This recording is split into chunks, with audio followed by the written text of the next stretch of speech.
Alors, je crois qu'il ne faut jamais croire Israël et jamais croire sa propagande. La France a annoncé un largage. La France va larguer vendredi 40 tonnes d'aide par parachute. 40 tonnes, c'est l'équivalent de 2 camions. C'est 0,4% de ce qui devrait rentrer tous les jours. Mais pas que Parce la que les France, hein. Nations Unies estiment qu'il faut entre 500 Mm. et 600 camions par jour pour nourrir 2 millions de personnes qui sont en situation d'insécurité alimentaire, dont 25% sont en situation de famine. Donc quand un pays, la France, qui est la 7e puissance mondiale et qui est membre du Conseil de sécurité, va amener 0,4% de ce qu'il faut par jour, j'ai envie de dire que c'est Mm.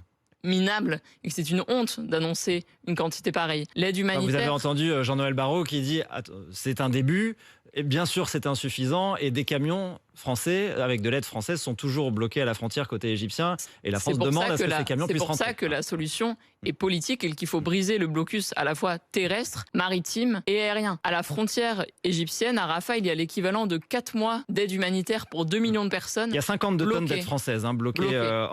Voilà, il y a toujours 52 tonnes d'aide Mais française. Plus, Et 52 tonnes, c'est rien. C'est donc 0,5% de ce qu'il faut tous les jours. Et la solution est politique. On ne peut pas en permanence mettre des pansements en disant nous amenons une aide humanitaire dérisoire, alors que pendant ce temps, la France ne met pas en place d'embargo sur les armes. Elle n'a toujours pas reconnu l'État de Palestine, alors qu'elle pourrait le faire immédiatement. Elle n'a mis en place aucune sanction économique, financière ou diplomatique à l'encontre d'Israël. Lorsqu'il a été question au niveau de l'Union européenne de rompre l'accord d'association entre UE et Israël, des pays comme l'Espagne se sont prononcés franchement pour rompre cet accord, puisque Israël viole l'article 2 concernant les droits humains de cet accord. Et la France, elle, n'a rien fait. Il faut demander une révision pour que cet accord soit rompu.